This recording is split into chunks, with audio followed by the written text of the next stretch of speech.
విషయం ఏంటంటే మనం కట్టుకున్న ఇళ్లలో మనం ఉంటున్నాం.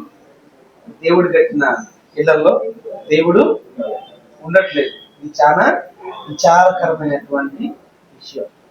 ఒకవేళ అలా ఎవరైనా ఉంటే దేవుడు కట్టిన ఇంట్లో దేవుడు లేడు కాబట్టి దాని విషయమే మనందరం కూడా ఏం చేయాలా, పని చేయాలి. క్రైస్తవుని జన్మ హక్కు ఏంటిది?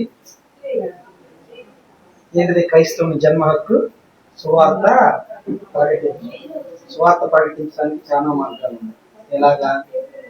మన ప్రవర్తనతో, నోటి మాటతో, అన్ని విధాలుగా చాలా ఉంది. కానీ చెప్పలేరు కాబట్టి అన్ని విషయాలు పక్కన పెడితే విషయం ఏంటంటే ఈ రోజు మనం అందరం కూడా ఒక సమూహంగా ఇక్కడ కూడి దేవుణ్ణి ఆరాధించడానికి, ధ్యానించడానికి ఒక గొప్ప విషయం ఏంటి అంటే దేవుడు కట్టిన ఇల్లు అనబడినటువంటి విప్పర్ల కోటేశ్వరరావు అనగా కాలేబు అనే ఇంట్లో దేవుడు ఉన్నాడు కాబట్టి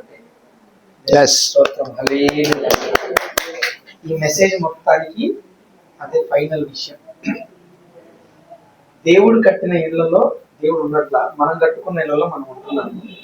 ఈరోజు మనందరం ఇలా గ్యాదర్ అవ్వడానికి కారణం ఏంటంటే దేవుడు కట్టిన ఇల్లు అనబడినటువంటి విప్పర్ల కోటేశ్వరరావు కాలేబు అనబడిన ఇంట్లో దేవుడు ఉన్నాడు కాబట్టి అట్లాగా దేవుడు మనందరి యొక్క జీవితాల్లో ఉండును గాక.